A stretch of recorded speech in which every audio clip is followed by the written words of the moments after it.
Janasena party వాళ్ళ యొక్క Twitter space video ఒకటి సోషల్ మీడియాలో బాగా చెక్కలు కొడుతుంది. అది పూర్తిగా చూసిన తర్వాత నాకు అర్థమైంది ఒకటే, జన సైనికులు చాలా బాధపడుతున్నారు ఈ కూటమి ప్రభుత్వం. అనేక అవమానాలు, కూటమిలో భాగస్వామ్యం అయినటువంటి జనసేన పార్టీ నాయకుల మీద అక్రమంగా కేసులు పెడుతున్నారంట, అక్రమంగా జైల్లో పెట్టి వేధిస్తున్నారంట, ప్రశ్నిస్తే తంతున్నారంట, ప్రశ్నిస్తే కేసులు పెడుతున్నారంట, ప్రశ్నిస్తే ఇంకో లెవెల్ అంట. దాన్ని ఇంకొక మాట అన్నారు, గత వైసీపీ ప్రభుత్వంలో ఫ్రీడమ్ ఆఫ్ స్పీచ్ అంటే ఫ్రీగా మాట్లాడే అవకాశం ఉండేది. ఏ రోజు కూడా తప్పుడు కేసులు పెట్టలేదు, తప్పుడు మాటలు మాట్లాడలేదు, అన్నెసెసరీగా అరెస్ట్ చేసి జైల్లో పెట్టిన సందర్భాలు లేవు, ప్రశ్నిస్తే కొట్టడాలు లేవు, ఏమీ లేవు. ఫ్రీడమ్ ఆఫ్ స్పీచ్ చాలా బాగుండేది. ఇప్పుడు ఆంధ్రప్రదేశ్లో ఫ్రీడమ్ ఆఫ్ స్పీచ్ అసలు లేనే లేదు. ఈ కూటమి ప్రభుత్వంలో పెద్ద గుడుసున్నా లేకపోగా అక్రమాలు అరాచకాలు చేస్తున్నారు, భూ కబ్జాలు చేస్తున్నారు, అడిగితే తంతున్నారు అని చెప్పేసి రోధిస్తున్నారు.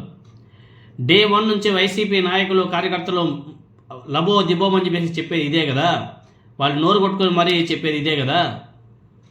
ఇప్పుడు జనసేన వాళ్ళ దాకా వెళ్ళేసరికి కానీ వాళ్ళకి అర్థం కాలేదు, ఈ కూటమి ప్రభుత్వం చేసింది మొత్తం కూడా తప్పు, చేస్తుంది ఈ అరాచకం మొత్తం కూడా తప్పు అని చెప్పేసి ఇప్పుడు జనసేన పార్టీ వాళ్ళకి అర్థమైందా? అంటే వీళ్ళ దాకా వస్తే మాత్రం ఎవరికి అర్థం కాదా? చెప్పాలా? ఇక్కడ ఇంకొక మాట చెప్పుకోవాలా, గత ప్రభుత్వం కంటే ఇప్పటి ప్రభుత్వంలో ధరలు చాలా పెరిగాయి. ఇది కూడా చాలామంది తెలుసుకోవాలి. జనసేన పార్టీ సైనికులు జన సైనికులు మాత్రం అల్లాడిపోతున్నారు. పవన్ కళ్యాణ్ గారికి ఇవేవి కూడా పట్టనట్టు ఆయన పని అయితే ఆయన చేసుకుంటూ సినిమా షూటింగ్ చేసుకుంటూ ఆయన సంపాదించుకుంటూ ఆయన హ్యాపీగా ఉంటాడు. అంతా విఐపి కాబట్టి ఆయన ఇప్పుడు ఫుల్ ఎంజాయ్ చేస్తున్నాడు. ప్రోటోకాల్స్ అవి ఇవి ఆయనకేం బాగుంది. కింద క్యాడర్ నలిగిపోతున్నారు. ఆ క్యాడర్ని పట్టించుకున్న నాదులే. మొన్న మన జమీన్ రైతు పత్రిక వాళ్ళు మన డోలేంద్ర ప్రసాద్ గారు ఒక పెద్ద కథనమే రాశారు. జనసేన పార్టీ సభ్యత్వం గురించి ఒక పెద్ద కథనమే రాశారు. దాని గురించి ఇంకో వేరే లెవెల్. ఎనీహౌ, ఒకసారి Janasena party X space video ఒకసారి మీరందరూ కూడా వినండి. మీకు కూడా నిజాలు తెలుసుకోవాలి కదా, మీరందరూ కూడా చాలా ఇంపార్టెంట్. ఇటువంటి నిజాలు తెలుసుకోవాలి. మీద కేసు పెట్టచ్చా? ఏంటిది? ఇప్పుడు నేను ఒక క్వశ్చన్ అడుగుతానండి. మీరు ఇప్పుడు లాస్ట్ 5 years జగన్ని ర్యాట్ వేసి ఉంటారు, మన వాళ్ళు ర్యాట్ వేసి ఉంటారు కదా జగన్ని. ఒక సాధారణ వ్యక్తి ఈరోజు నీ ముందు నీ ముఖం మీదకి వచ్చి అన్ని జగన్ మీద అన్ని ట్వీట్లు వేసినా మనల్ని ఎవరిని చేయలేడు కదన్నమ్మ, ఇదేందన్నా అని అడిగితే మీరు ఏం సమాధానం చెప్తారు? వాడిని మీరు ఏమని కన్విన్స్ చేస్తారు? ఒక పక్క నువ్వు 15 ఏళ్ళు ఉండాలి అన్నప్పుడు అవతల వాడు దాన్ని టేక్ ఇట్ ఫర్ గ్రాంటెడ్ తీసుకొని నీ క్యాడర్ తోటి ఇలాంటి ఆటలు ఆడుకుంటా ఉంటే how will you convince your fellow this people? నేను ఆలోచించేది ఏంటి అంటే, ఓవరాల్ గా నాకు జనరల్ గానే దీని మీద ఉన్న ఒపీనియన్ చెప్తానండి.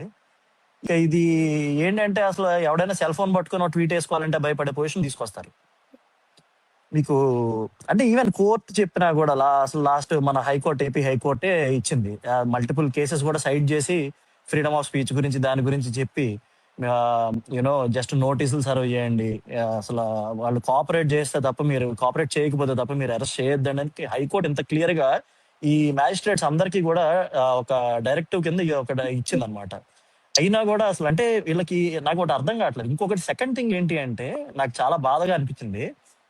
ఓకే, ఎన్టీ రామారావు గారును ఇంకొకళ్ళను వాళ్ళు కమెంట్ చేశారు అంటే మీరు కేసులు పెట్టండి, ఫైన్, అది లీగల్ ఫ్రేమ్వర్క్ లో with in the legal framework మీరు చెయ్యండి. కానీ ఈరోజు ఆ పోలీస్ స్టేషన్ లో ఆ వైఫ్ అండ్ హస్బెండ్ ఉంటే ఆ ఫోటోని కోట్ చేస్తూ వీళ్ళు ఆనందపడడం ఏదైతే ఉందో అది కంప్లీట్లీ ఇంకా దానికన్నా అసలు ఇంకా కంప్లీట్ సేడిస్టిక్ ప్లెజర్ తీసుకుంటున్నారు వాళ్ళు అందులో. ఇంకా దానికన్నా ఇంకా దారుణం ఇంకేం ఉండదండి. లైక్ మనం వైసీపీ రూలింగ్ చేస్తున్నప్పుడు మన కూటమి ఉన్నా అరే వీళ్ళతో పోలిస్తే టీడీపీ మేలే కదా అన్న ఫీలింగ్ ఉంటది. అసలు అయినా కానీ వీళ్ళు ఎందుకు ఓడిపోతారా అర్థమయ్యేది కాదు. ఇప్పుడు అర్థమవుతుంది క్లారిటీగా. మేబీ వీళ్ళకి అధికారం రానంత వరకు ఒకలా ఉంటారు వీళ్ళు అధికారం వచ్చిన తర్వాత వీళ్ళకి ఎక్కడ లేనిది వచ్చేస్తుంది అనమాట. మాదే, అరే మేమే, మాది, ఈ అహంకారం. ఓకే ఫైన్, చూపించుకోండి, ఏం నష్టం. ఇప్పుడు నేనేమంటాను, do you expect that guy to be same aggressive for Janasena again? No. ఉండరు. మీలో ఎంతమంది లీగల్ ప్రాసెస్ త్రూ అయి ఉంటారో నాకు తెలియదు కానీ థ్యాంక్ గాడ్, టచ్ వుడ్, దేవుడి దండం పెట్టుకుంటాను ఎప్పుడు ఆ సిచ్యువేషన్ రాకూడదు. లేని పక్షంలో మీ లైఫ్ స్పాయిల్ చేసుకోబాకండి.